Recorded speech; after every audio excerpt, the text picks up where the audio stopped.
Hello, everybody. Welcome to Career Lab Q4 2022. That's what this is. This is our session with my pal Randy, Q&A with recruiter, talent source, or all things hiring kind of person who has a lot of information. So ask all of your questions. Before we jump into that, what you should be doing right now as far as Career Lab goes is we're still in week one. Week one is kind of around the theme of landing the interview. So upping your LinkedIn game, sort of getting prepared about how to tell your story. And then week two is going to be actually doing your mock interviews, which are probably the most valuable part of this whole thing. Like saying the things out loud is a brilliant experience. So do those. If you haven't already scheduled all your mock interviews with your mentors, get those in the books so that we can make sure you get them done on time.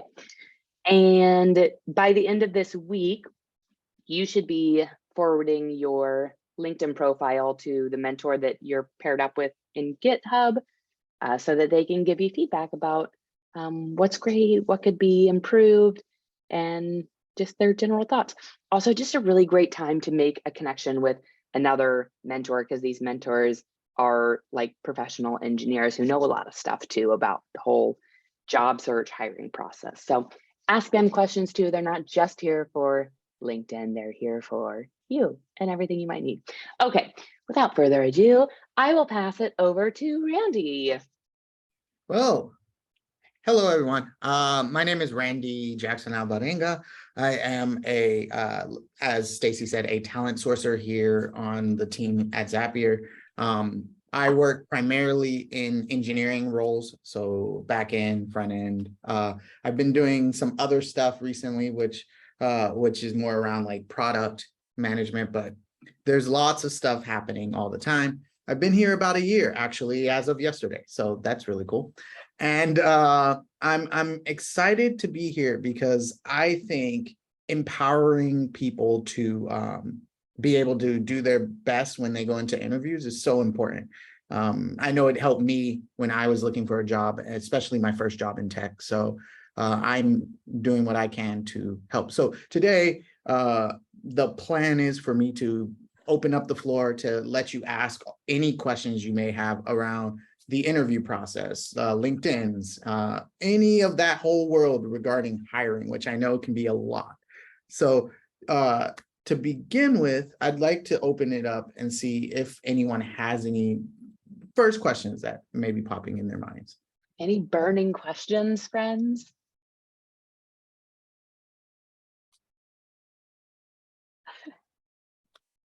I have a question actually regarding the oh, go ahead, Rachel. Okay, hello everyone. My question is what exactly do recruiters actually look out for when interviewing a candidate? Is it really their skills and their performance, or is maybe other things? Maybe their character and their profile, or something else, maybe not. What exactly are they looking out for?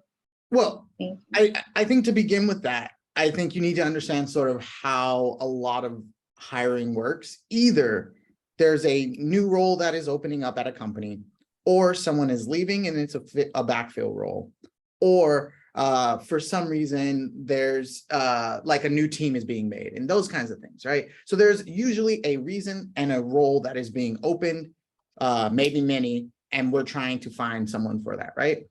When that happens, what we start to do is a lot of companies look internally. They may open up a job board to internal candidates, or they may make a conscious decision to say, hey, no, we want to look externally only for this. In order to do that, think about it. How many people out there are trying to get into engineering, for example? A lot. And so the first thing that we're trying to do is we look at people who apply, obviously, but we also look at what, for example, I do as a talent sourcer. I go out and try to find people who match what we're looking for on the role. So the first and foremost, most important thing is to really understand the job description. The job description typically if it's a really good job description, is going to tell you what you can expect from the role. But then that can also help you understand what you need to be talking about, what kinds of things they will be expecting of you to be able to do or learn to move into that role. All right. So I would say, Okay, thank you so much. yeah, to start with, think about matching with that job description. But after that, I would start working on that story. How do you sell who you are, your experience? I know with Collab Lab, a lot of people are moving into engineering. And so what does that look like? What was your journey to get here? And then how do you sell that essentially to a recruiter? Yeah. I hope that answered the question. Yeah, I think like Yes, it does. Thank you. on that like note, it's exactly that. Understand the job descriptions and make sure that there's just a lot of information about you out there, because if I'm hiring and I'm like scrolling through all the candidates and somebody's LinkedIn isn't well refined and I can't find a personal website or a GitHub or anything, I'm kind of like, who even is it? I don't know anything about this person. But if you get like one impression, you want to grab them right away. So you want to make sure like there's tons of stuff about you that they can look through and be like, wow, I like feel like I know this person. That's a good start for me. I can reach out to them now and have something to talk about. The other thing I'd say is cultivate relationships with other engineers, with other people in the whatever field you're going into, really. Because what that's going to do, like, I would say it's not always the obvious choices. Like LinkedIn is business and that's what it is all day long. But your Twitter can be just as beneficial in helping you get that role. And the way you do that is by engaging with other people, asking them questions, say, hey, that's a really cool project. Can you tell me more about that? Because when that person starts looking back and they're like, oh yeah, I spoke to this really early engineer who was super awesome and inquisitive, that might be exactly what we need at this company. And then they'll give you a message. So a lot of those can turn into referrals. Yeah. For the record, I've gotten every job I've had in tech from Twitter, from a Twitter relationship. So if you're comfortable with Twitter these days, be on there. I don't go there as much anymore, but it can be a real networking in general is just the theme. It's like get to know people. Collab Lab's a way to do that. Mm-hmm. You know, any other community you want to join, it's really great. Yeah. Cool. Okay. Questions. Cues that you can get A's to. There's a question in chat. Oh, I was just writing okay, that. That was you. Sorry. I'll come back to that then. That was like I was just writing down what Rachel was saying in case anybody missed it. I have a question. Yeah. So I'm the whole recruiter relationship is something I don't have experience in from I have a background in education. And so okay, so I I got a message from a recruiter about a position that like I'm definitely very much not qualified for. And so I'm wondering like what's the protocol around responding to that? Like I don't want to respond and say, sure, please consider me for this position because it's way beyond. But I also don't know, you know, should I respond and say, please consider me for these types of roles, or should I not? I mean, do I not respond? I don't. So it depends. There's, how can I say this? Some recruiters are better than others. And what I mean by that is the background research they do into a candidate can be very in-depth, or it could be, hey, I need to send like thousands of messages this week. Luckily, I'm not at a place that has to do that. So I can like spend some more time to get to know a profile. What I would say is if it's grossly different, let them know like, hey, thanks for the consideration. Unfortunately, I don't think I would be the right fit. If you're interested in that company, if you're not, don't lie, right? Don't go ahead and tell them that, hey, you know, keep me in mind for these types of roles if you're not ever planning on it, because I'm going to tell you exactly what's going to happen. If you say that, they're going to put your name on a list and then they're going to come back to you. And if you're not interested, then that wastes your time, but it also doesn't help them, right? What I would say though is, be open to, I mean, I've seen all kinds of situations where people get those messages and they just ignore them, which is, I mean, honestly, that's what the market is right now. It's fine to do that, but especially if you're early in your career, that first role is really important. And really understanding, like, if the company has recruiters who aren't able to do that kind of work because they're being forced to do like mass reach outs, it might not be a good sign to the rest of the company. Just truthfully. Thank you. That's really helpful. Do your research, I would say, because that might not be the case. It might be, hey, this person just made a mistake, or they meant to send you a different thing, and do your research. But that would be my first sort of inclination. I think too, like something that you can do to help yourself, because you might be getting lots and lots of these emails, is get some like snippets, like get a couple like responses and save them somewhere. If you use a tool like Alfred or some shortcuts, you can save them there. If not, just put them in a Google file somewhere where you can like pull them out to be like, your company looks really interesting. I'm not quite qualified for this role, but if you have anything like this, or just a, no, I'm not interested, or, you know, have a couple different variations that you can just fire off. And that's actually super helpful for them too. Like, if you're just not interested, saying that is not a problem. Like, it's not going to hurt their feelings typically.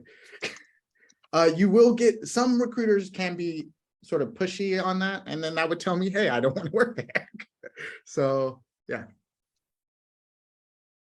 I see a question in chat. What's the best way to keep a long-term relationship with a recruiter from a company you might be interested in and down the road? I would say there's a lot of ways. One is engaging with that company's brand in lots of different ways, maybe in social media, things like I, as a sourcer, one of the things I do is I'll look at people who have engaged with Zapier in the past as an indication that, hey, either they know of us or they're interested in us. And I can tell you right now that those are some of the first profiles that I'll reach out to if they seem perfect. Even as, like, on that same note real quick, even as just a Zapier employee, like a hiring manager, somebody who's also on Twitter, I know all of the people who regularly interact with Zapier. So it's like, if you have those companies, do it, because you'll start going in the feeds of engineers at the company and just like be loud in that way. Okay, sorry, back to you. Yeah, the other thing I would say is see if someone you know has a connection to someone. For example, the way I got my first job in tech was a contract position over at Amazon. And the way I got that was I had a friend who worked at Amazon who I spoke to, and I was like, hey, I just moved back to the US. I had lived in Japan for a couple of years. I just moved back to the US. I'm really thinking about looking at tech. How do I start meeting people? How do I get like some relationships? And he was like, I can introduce you to a recruiter. And from there, we kept in touch for a couple of months. And then when a position opened up, that was a great way for me to sort of get that first step in the door. I would say, look at the companies you like, engage with them. If they have a recruiter who's openly like, hey, I'm looking for someone for this role, reach out to them. Say, hey, I think my profile might be right. Here's my resume. I'd love to give you more information and for us to have a talk. Yeah, I think like one of the things I did earlier on too was I paid a lot of attention to LinkedIn, because that's where recruiters get real serious. And as people are posting, like, we have this opening, just reaching out to that recruiter and being like, you know, have like your elevator pitch. And that's something you should be developing kind of this week as you're learning to tell your story, and just like fire it off to them. Like, this is who I am. This is what I'm doing. Like, do you ever have any role that would apply to this? And like, if they're like a good recruiter that's like active, they'll respond to you. But if they're a bot, they probably won't. So just know that. That's fair.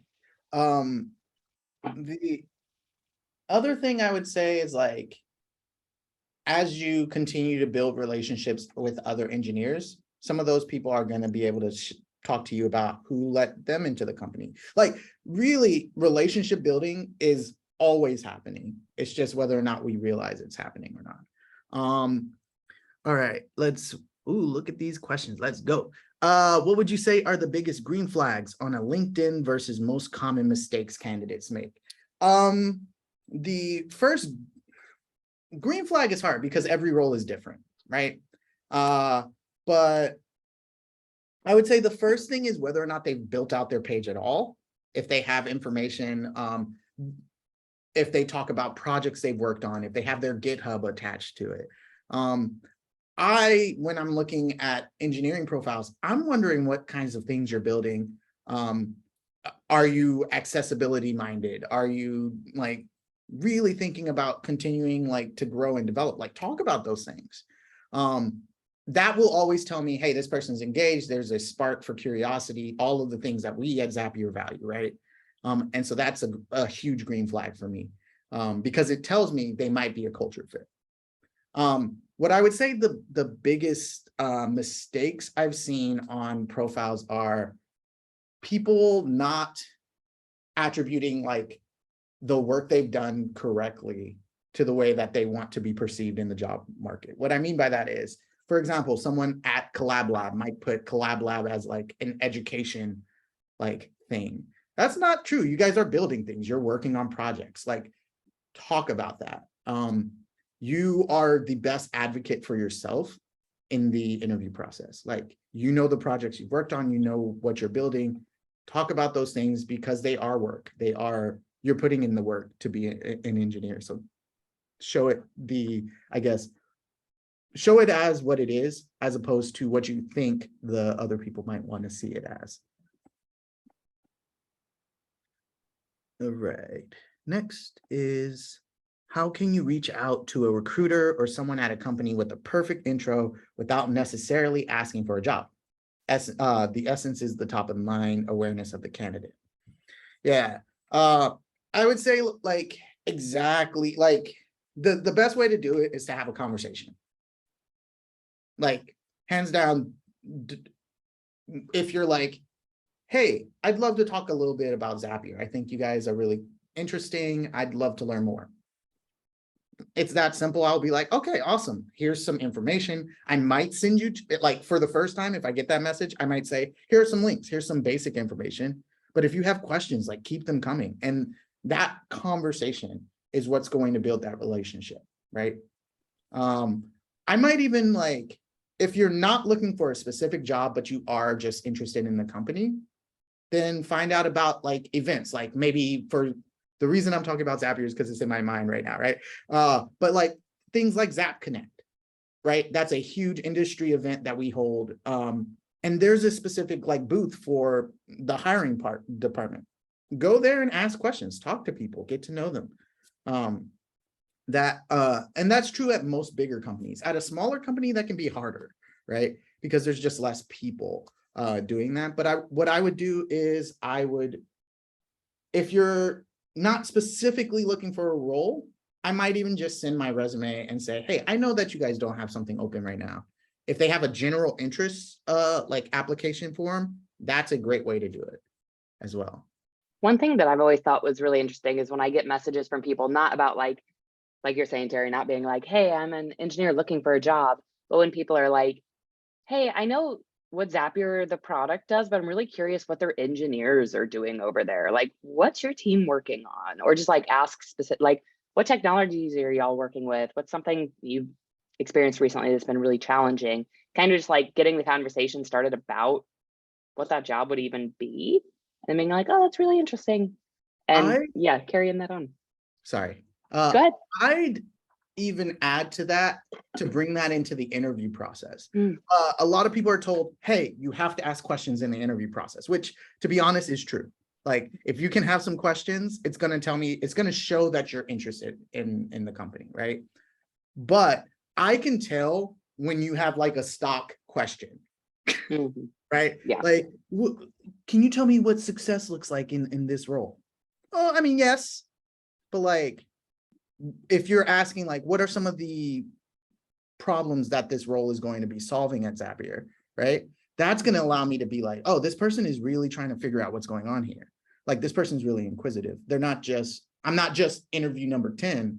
I'm an interview they care about. Yeah, like pick something you specifically care about or you're specifically interested in and like form a question around that. So like people will like interview with me and be like, what specifically is Zapier doing to support the career growth of women and underrepresented minorities in tech? Like stuff like that. It's like, oh, okay. So you want to know about our ERGs and our, like specific stuff rather than just like, what's it like being a woman in tech at Zapier or something. Yeah. Weird. This is more on the personal side, I guess. And you don't have to do this in any interview, but right before I interviewed for Zapier, I had a huge health thing in my life. Okay. So when I was in the interview process, that became something hugely important to me because that would affect what kind of company I wanted to work for. Because I was leaving a company because that work-life balance wasn't there. And that's what had caused this health issue, right? So going into that conversation and asking those like more probing questions that really mattered to me helped me feel so much better about the decision I was making to choose a company. Because at the same time that a company is interviewing you, you should be interviewing the company. Mm-hmm. Like you need to know if this is a place that aligns with the type of work that you want to be doing. Yeah, I think there's a lot of overlap too in Terry's question about starting conversations and building those relationships and asking questions in the interview, because there are a lot of the same kinds of questions. And there's like a whole module in this week 1 of that. But also one thing that I've always really loved to hear from candidates when I'm interviewing, and this is for me, like as a hiring manager or a person on the team rather than a recruiter, but asking about the team, like what are the seniority levels of the people on the team? Who would I be working with? What's the day-to-day like of those specific engineers? Like take it down to like the granular team level rather than like, what's it like working at Zapier? Because like anybody who's like interviewing you is going to have kind of like a canned response of like what that's like. But if you ask about a very specific team or a very specific manager, like what's your management style? For example, it's like, oh, you just made this very custom, which is a nice little touch. So whether you're asking questions in an interview or building conversations with people, you're going to stand out more if you ask really custom questions or build, like really custom conversations. So I don't see a question in the chat. Are there any more questions right now? If no one has a burning question, I will sort of share what I started sharing earlier, which is I was talking a little bit about how here at Zapier for the hiring team right now, we're sort of out at the end of the year. The end of the year for hiring at most companies tends to be slower. Why is that? People are taking breaks. There's a huge holiday season for most people around different parts of the world. And also, the other thing is that's when a lot of companies do their planning for headcount for the next year.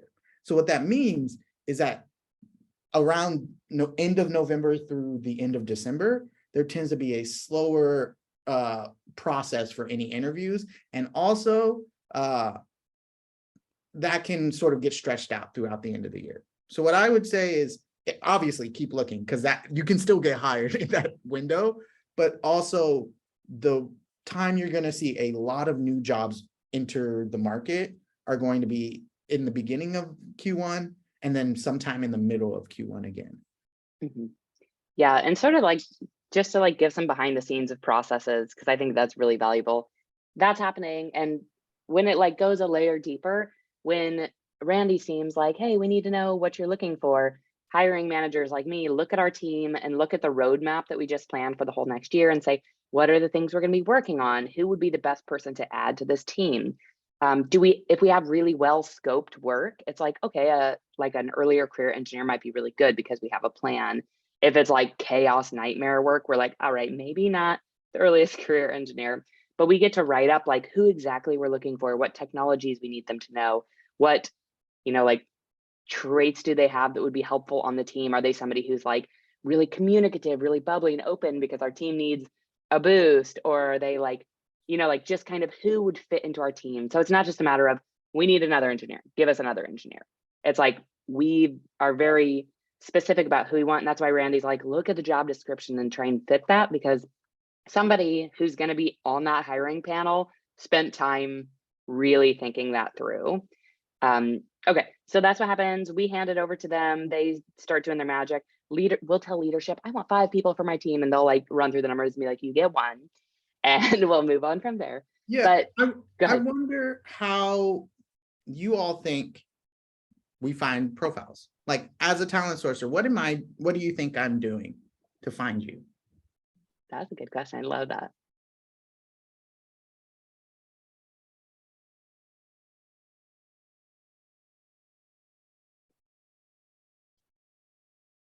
using keywords on LinkedIn search. I mean, in some ways, yeah.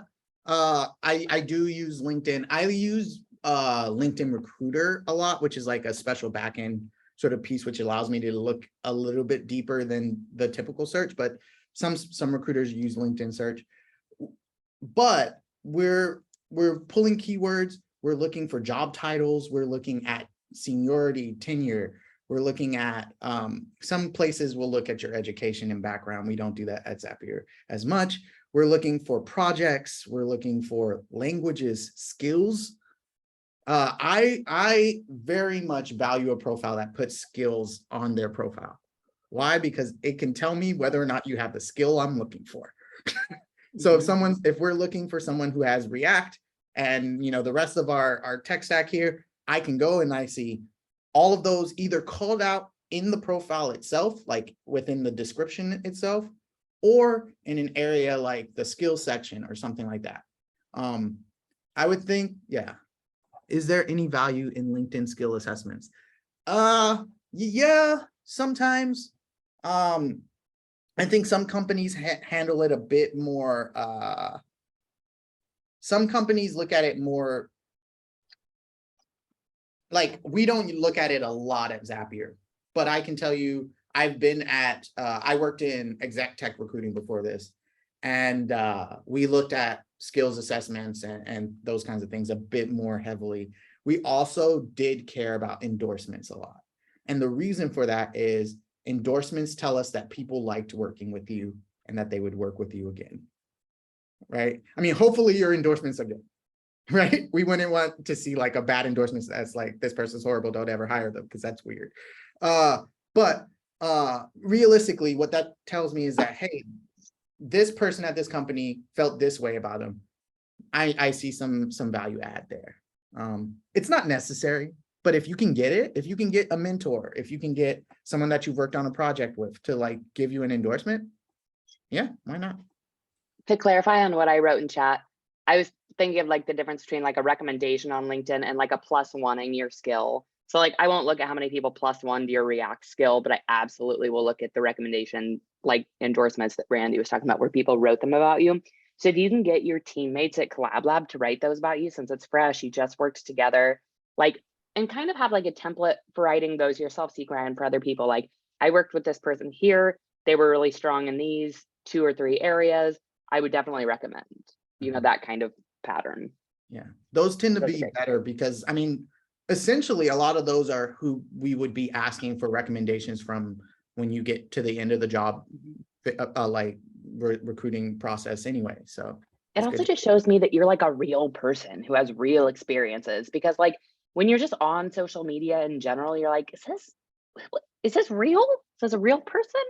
And like, I feel like when you read about somebody and you see other people are saying nice things about them, you're like, this takes a lot of the guesswork out of it for me. I can tell that people like this person. But if it's just like a blank canvas, I'm like, is this how they're going to show up to work? I will say, I've seen people on LinkedIn not try to get found by doing that. So when you're later in your career and you're not trying to get hired by someone reaching out to you, feel free to make your LinkedIn as minimalist as you want. Until that point, though, I would say LinkedIn is your best friend, because as far as recruiting is concerned, LinkedIn is the biggest way, but it's not the only. The other ways we look at it are, I will scour through the entire job market just in general and look at social media across the board. I'll scrape information from conferences. I'll look at like racial demographics and gender demographics to find out where certain populations of people are sort of located, and then look around that area for profiles. So even though LinkedIn is a huge part of it, it's not the only. So curate your entire like atmosphere for what you're looking for, if that's what you want to do. And if it's not, then don't. That really is your choice. Yeah. Rachel? Okay, thank you. I wanted to ask about, for instance, if a recruiter checked your LinkedIn and then maybe everything they like what they see, and then they request for your resume or your CV, and then you send it. I don't know, like for a recruiter now, what is the that thing that would impress you more? Is it the resume or the LinkedIn? Maybe the resume might not be that okay compared to the impression they got from LinkedIn. So for as a recruiter, which one would you really maybe go for between LinkedIn and the resume? Okay, yeah. So I would say, what if you're being asked for both, right? Because not all places are going to ask you for both. Some places will only look at your LinkedIn. Some places will only look at a resume and a CV. Some places will say, hey, if you have more, send it to me. What I will say is your resume should be a more detailed version of what you have on your LinkedIn. Like your LinkedIn can be as in-depth as you want it to be, and your resume can either be exact, like if it's the same, there's no value add to it. And that's the point. So the way I like to think of it is when I'm building out a LinkedIn, put the information that I think is most relevant for what I'm looking for in the market, or what people would be looking for in someone like me. Put that on your profile, and then on your resume, dig into that a bit more. Tell me a little bit more about the projects you've done. Like, give me some more details about those things, because then one good example from that I'm thinking of right now is like product managers, for example, don't typically put or don't always put every product that they've managed and like the entire life cycle and all of that. But when they get into their resumes, that information is very clearly laid out a lot of the time. They might just tell you, I'm managing this many people and I work on this product. Yeah, one other thing about that that goes right along with it is the resume, like especially because it's on request after your LinkedIn has been found, is your chance to customize per the job. So if you look at the job description, you're like, okay, before I send my resume, I'm going to snag a bunch of language out of there and make it relevant for me, and then send it back. Because it's like, oh, you are a good fit. I knew it. Yeah, that's one thing I'm going to say for everyone to really think about is, how can you like take the experiences and stories you have and lead to the job, right? Because that's really what's going to get you the job or not. It's whether or not you can.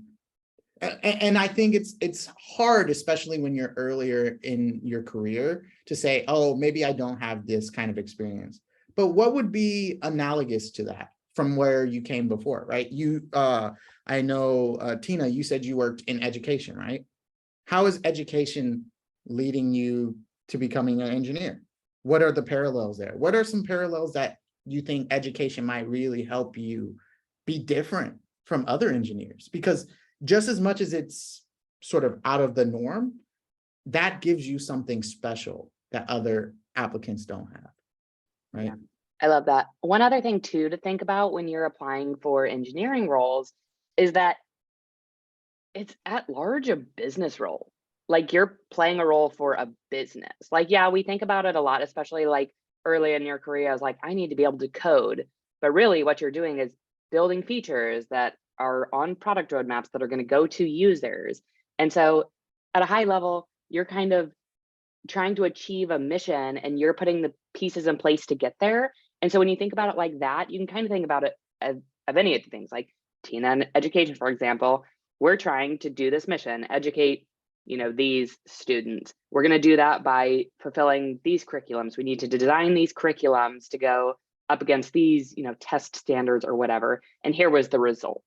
And so you're doing the same thing in engineering, just with different tools. And so all of the things, working at, in retail, for example, same thing. Like we have these goals, we have to get through this number of things. This is what we did to achieve those goals. Mm-hmm. So there's parallels in all of them if you step out of thinking of engineering as coding and thinking about it as playing a role for a business. Yeah. Yep. And I'd say the one way to go about like getting that done, because it is hard. It's not easy to sort of find that yourself, especially, but I talk to other engineers and say, hey, what is important about being an engineer? You guys are already working on that and you're already like building that understanding yourself through Collab Lab, but continue to do that. And then sit down and think about like, where have you been already? What skills did you develop and cultivate there? and then try to find some of those places where they align. Yeah. All right. Hey, does the number of connections on LinkedIn matter when recruiters check the profile? No. Like, if your profile looks great and you have, what I will say is, if you have one connection ever, I might think you're not a real person. So if you send a message and you're like, hey, I'm a real person, you've solved my problem. But beyond that, like beyond whether or not the person is not a bot or something, I would say it doesn't matter at all.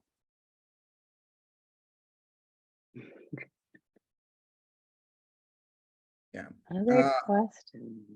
Yeah, everyone's asking great questions, so thank you. One thing that I wonder if would be interesting is kind of talking through the interviewing, hiring life cycle. Yeah. Like So- starting with you, Randy, what happened? Yeah. So the very first thing is that a team decides that a role is needed, right? Like Stacy already said, they sit down, they look at their current team makeup, they look at budgets, and then they decide whether or not they're going to bring someone. At that point, they start talking with our team in talent. And typically, if your company has someone who is a sourcer, a lot of recruiters are also sourcers. So it's just at bigger companies where they sort of start separating them. But a talent sourcer is the person who is building the talent strategy, trying to figure out where people, finding alternative methods of finding people. I do a lot of work around DIBE, diversity, inclusion, belonging, and equity, and making sure that we're being as thoughtful around that as we can in our interview process. And then I will find candidates, or the recruiter will find candidates. We'll also get applications. And out of all of those, we look at every single one. We, at least here at Zapier, we don't like plug it into just a computer to say yay or nay. We actually look at the resumes, which is why it can take time. Especially at larger companies that are getting massive amounts of outreach. Then we pick some of the profiles that we are like, hey, I'd love to dig into this person more. This person doesn't have all of this qualifications, but maybe, and we bring them in for a recruiter screen here at Zapier. Then we ask them to meet with the hiring manager of the team that they have. And all of these interviews have different sort of objectives assigned to them. So for the recruiter screen, do they meet the basic requirements? Most recruiters aren't also technical. So that may be a reason actually for people in engineering that you get like reach outs that make no sense. Because sometimes you'll have a recruiter who's brand new to sourcing or hiring for engineering and may not have any idea what the difference between JavaScript and Java is. And I'm like, oh, that's bad, right? But that is true. That does happen sometimes, especially earlier career recruiters. If it's someone who knows their job though, you shouldn't have to worry about that. What I will say though is after the basic requirements, the hiring manager is looking for job fit, whether or not you fit the role. And then beyond that, there's usually some skill assessment of some kind, whether or not you actually can solve some problem or something. And then a meeting with a director level person or someone above the hiring manager who's final say in that hiring process.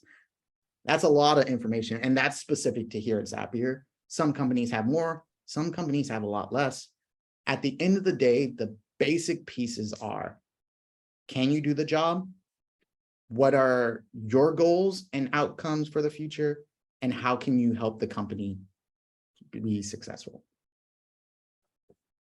Love that. Yeah, so it's like, I found too, like a lot of tech positions, like even if it's a smaller company, tend to have like lots of interviews. Like it can be a really long process sometimes. Like, of course, there are places that are like, we interviewed you once, we love you, you're hired. But just go ahead with the expectation that it's going to be a long process from when you start talking to a recruiter till you like actually get an offer. Because I know like we can get really antsy. Like we heard from a recruiter and we have an interview. We're like, yes, I think that I'm going to have this job like next month. And then it's like 3 months later and it's like, God, why does it take so long? And I'll say a little bit about why it can take so long. It can be, hey, it can be a lot of things. It can be, they don't have their interview process together. And you will know that if like they're not communicative. If you feel bad after an interview process, that's a good sign that maybe that's not the best, or that there's an area for improvement for that company, right? But the other thing I'd say is like, look at where you want to be, take the time, be open to the process happening, but also if something's not meeting your expectations, reach out to them. Be like, hey, I haven't heard from you guys in a week since my interview. Zapier, for example, has a 7-day promise that we give to candidates that we will reach back out to them. That's not true for every place. I had a company that wanted to hire me. The exec tech firm I worked at, they wanted to hire me, but something came up in that week where they got extremely busy with their other job, because most people outside of recruiting and talent have a day job. Yeah. And the recruiting is on top of that. And so maybe a huge project and a huge maybe a company retreat is happening. Those can affect your process and you might not know that. So being in communication with the recruiter is there to help you. We want to give you that information, right? So ask questions, be like, hey, when can I expect to hear from you guys again? It's the easiest. Yeah. Cool. So we have a question from Christina with a follow-up. What's most important when getting into tech? Projects built in a team, or open source? And then the follow-up is, should projects reflect growth over time? Is it okay to put older but less polished work, or is it only your best and or most recent? I don't see that question. Oh, is that if you scroll up, scroll up 1, 2, 3, 4, 5. Okay. Can you say it again? Okay, the main question is, what's most important when getting into tech? Projects built in a team, or open source? Thank you. I see it now. Yeah, what is most important? I think actually this might be a question for you as a engineering hiring manager, because I can tell you, I am learning to program right now. That is what I am doing. So I can look at someone's code a little bit and be like, oh, I see what they're using. I see some things. Not all recruiters can. But what we can see is if you have JavaScript, if you're calling those things out. So I would say when getting into tech, showing that you have built some things that people are using, that it does, I wouldn't say one of these overpowers the other necessarily, but the more you have to back it up, if you have all of those, I'm like, yes, come talk to me right now. Yeah, I love saying projects on there. I recognize too, especially as people get more senior in their career, they don't have time for side projects anymore. A lot of their code's hidden in private repositories. So I know that there's stuff missing there. But if you're describing that in your actual job descriptions, we used this to solve these problems, that shows me something. I do like to see some examples of projects. And I'd say even if they're half finished or something, give an explanation in the project's README or in the blurb on LinkedIn about this is when I was learning this technology. Another thing that I look for is is it a project that was forked? That's not a bad thing necessarily, but I would love to see original stuff. Or a lot of times people will be like, I collaborated on this project, but then I'll actually go filter by what were their commits. And it's all updated the README, left this comment, did this really basic thing. I want to see some meat to your contributions to a project. But really good descriptions. Oh, this is another thing that I like to see. When you have a project, say you put your Collab Lab project on there, I would like to see what technologies you learned, what you did, what were some of the challenges. But another kind of product centric thing is if I were to continue on this project, or the next steps here would be, and then like say like what you would do better next time or what you would build into it next, shows me you're thinking like a product engineer who's going to build things and think about the future of their stuff rather than just I followed a tutorial. So even if you did follow a tutorial, you have this piece of work. What I would recommend is if it's on GitHub, for example, go into the issues tab where right now at Collab Lab, we list all of the things we need to do and put like feature requests or bugs in there and detail those, because your ability to like communicate is something that I'm looking for as a hiring manager. I don't care as much about your ability to code. Like I want to know that you can do it, but I'm not usually looking into the granularity of like, what hooks did you use? I want to see like in that project, how did you communicate well? Is there a README? Are there issues, like bug reports in the issues about what's broken? Do you have a plan for what you would do next? What did you learn? So definitely have the project, but make sure that it's not just code. Even if it's like a little tutorial thing, I wanted to learn this technology because I wanted to solve this problem. Here's where I was learning it. Here's what I might do next on this specific app, for example. Does that make sense? I'd say making those connections to what is who, what, when, where, how, like those things are really important. And the reason I said that I thought you should answer, Stacy, is because in the part of the interview that most recruiters are doing, they are not the ones digging into your technical skills. That is the hiring manager. But having some of it on there will be a sign that, hey, this is someone I can show to the hiring manager. Yeah, as the hiring manager looking, I'm looking a lot for communication skills and style, like around tech. Like, how can you communicate about the technology and the work that you're doing in the code? There will also be a technical interview where you'll do the technical assessment, and that's in week 2 of Career Lab. You'll actually do one of these take-home projects. And what would happen at Zapier is you do that project, it would get sent to an engineer. The engineer would look through that code, do a code review on it, and then meet with you to talk about that code.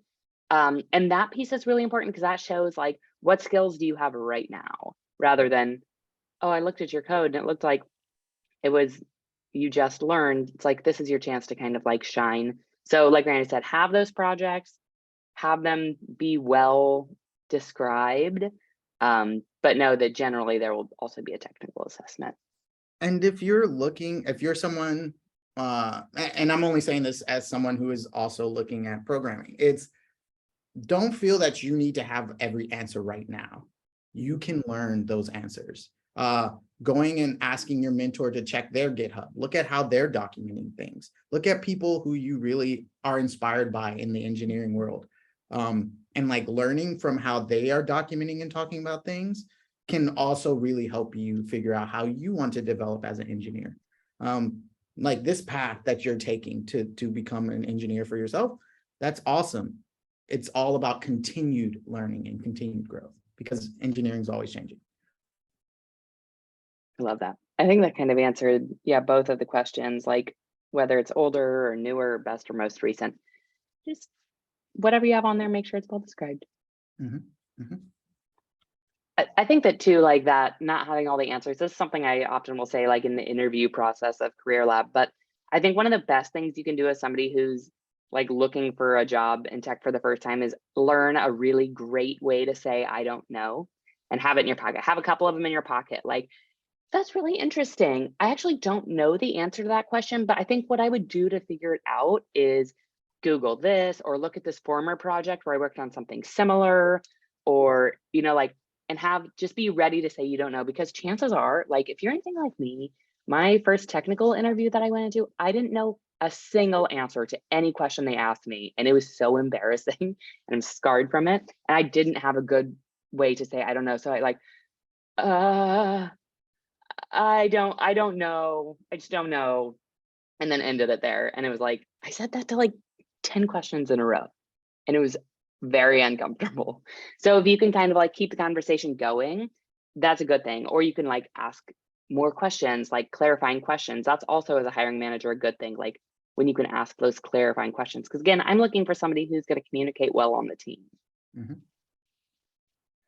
I sort of will also just add for everyone, to think of the recruiter that you're working with for any role as an ally, as opposed to like, we want to find the right people. We want to help you be as prepared as we can, right? So like, I definitely love like when someone's asking a question like, hey, what kinds of things can I expect to bring into this next interview? Great, let's talk about it. You know, Yeah. that's always fine. And if it's something I can't talk about, I'll say I can't talk about that. Like if it's like, hey, the technical interview, we want nothing said about it, I'll let you know. When we were talking about projects and stuff, I wanted to share this repo. There's other repos like this, but something that they just rolled out within the last maybe year or two is GitHub profile readmes. I know some of you already have them because I've seen all your GitHubs, but those could be really good GitHubs to poke through to see like how they're positioning their personal projects and like what kind of readmes they have and stuff. If you have time, you just want to do some researching. It's also a good idea to maybe find some of these people on LinkedIn and see like, oh, how are they positioning these projects on LinkedIn? Yeah. So, okay. Yeah, Tina. Yeah, so Randy, you talked a little bit before about how you as a recruiter reach out and find applicants, but then can you also speak to like when we as applicants, if we're looking for a role and we want to apply for it, what does that look like in the other direction? Do we try to make connection with a recruiter before actually submitting the application, or just a little bit more from that perspective? If that is possible, it usually helps. Like if you build a relationship with a recruit, like I would say first, there's different ways of finding jobs. Job boards are one. People posting on LinkedIn about hiring is another way. Someone you know saying, hey, my company's looking at hiring, I'm doing referrals. Are the three probably very common ways. I would say any of those, look and see if you can find out who is doing that job. If you can't, okay, that's fine. I have people who reach out to me on LinkedIn and are like, hey, I saw this job on the page and I'm really interested in learning more. Do you know are you the person I should talk to about this? Or do you know someone who is? And sometimes I will be like, yeah, of course. Because what that tells me is they've already done the basic searching and realized this is what they're looking for. I can just put them in contact with the recruiter and say, hey, yeah, you put it in your application and you're just interested in learning more. Cool. What else I'd say is apply. Just like read the job description, really tailor your resume if it's asking for that, and make sure that you're answering what they're looking for or that it's visible on your LinkedIn. I'd say if you're applying to a lot of jobs at once, that resume should be changing for each of those jobs. And that might sound really hard, but like realistically, I mean, obviously I don't want you to change every single thing about it, but like each company is slightly different. And like tailoring that resume to what they're looking for is going to help them see you in that role better. Thank you. Rachel. I think you're on mute. Okay. This question is about the resume. So, do you think the length of how many pages you have in your resume really matters? So, should it just like how many pages is okay to have on your resume? Your resume should, if you're later in your career, right? I don't expect you to have a resume that's only one page, but I also probably am not going to be reading a resume that's like anything more than 3. And 3 is already like a lot. I'd say 2 to the things that are relevant to the position. Like at the end of the day, if I'm looking at your resume, I want it to be relevant to what I'm looking for. And so if that's 1 page, awesome. If it's 2 pages, awesome. If it starts getting beyond 3, tailor it down to the things that you think are the best examples of what you have to offer.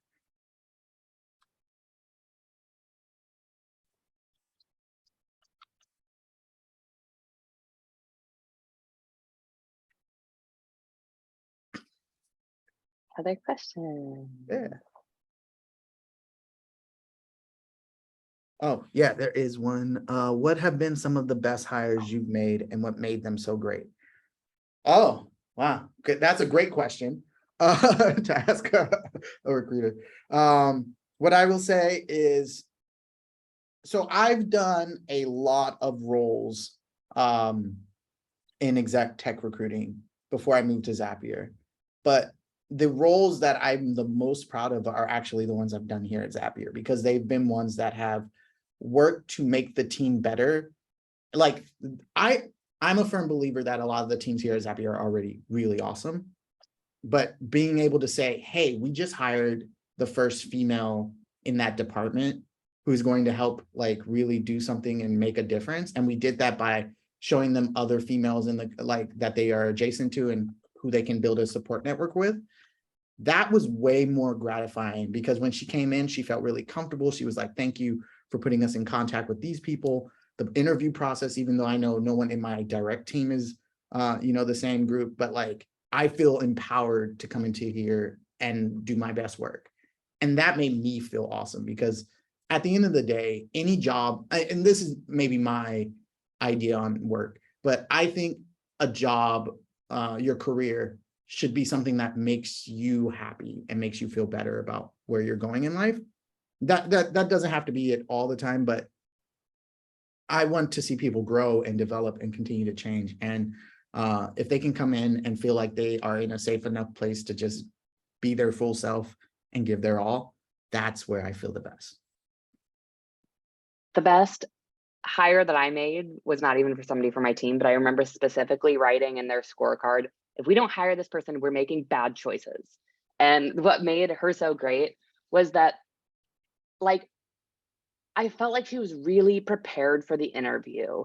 One, every question that I asked, she had a very specific example for it. So it wasn't like, tell me about a time when you had to change the scope of a project you're working on. And she's like, well, she wouldn't be like, well, I worked on this project with some friends and we didn't get it done on time, so we had to like cut some features. She'd be like, we were working on this project. We stopped and looked like which features are going to deliver the most value. We cut out the ones that didn't and focused on the one that would do XYZ, like lots of very specifics about it, because we thought that would have a higher impact. So it's like being very specific about it and like in a very succinct way. Like it felt like she had 10 circumstances kind of laid out, 10 stories of things that she's done. And she was able to like really smoothly answer my questions in a way that was very specific. Because like in interviewing, you get a lot of really vague answers and it feels kind of just like bullshitting. You're like, all right, like, I don't know if you actually had the experience or not. But when you can be very specific about things, it's like, oh, wow, you communicate very well. I love this. And she also had very specific custom questions to ask me about the team. And I could tell she was vetting me, and that felt good. It was like, she was like, it felt like I was being interviewed. And I was like, oh, so you like care about your job. Like, this is great, because most people come in and be like, I don't have any questions. Like, I would just love to have the job. Please give me the job. I'm like, oh, I want to know that you like have like some self-respect almost, and like you care. To be clear, I've been that almost every time I go into an interview, I'm that person who's like, I have no questions, please give me the job. But I think you can set yourself up for more success than me by being more prepared. One thing I talk about, and I'm not sure if you guys talk about like the STARS method of answering, like storytelling, essentially, when you're answering interview questions, but that is super important. I think I can't tell you the number of interviews where someone's talking about their past experience and they're not talking about what they were challenged by. They're not talking about what they learned about like what the results were of that project. And I'm like, okay, I see what the problem was. I see that you did something. What happened? Like it becomes hard. So like using something like STAR, or if you have your own thing, as long as you're giving me as much information about what I'm asking, that's all I can really ask, and practice those answers, because I know myself, I can get pretty long-winded sometimes. And so that helps me like make my answers a bit more succinct. Yeah. with questions like the classic, tell me about a difficult problem that you worked through. How do you weigh technical versus behavioral aspect of the response?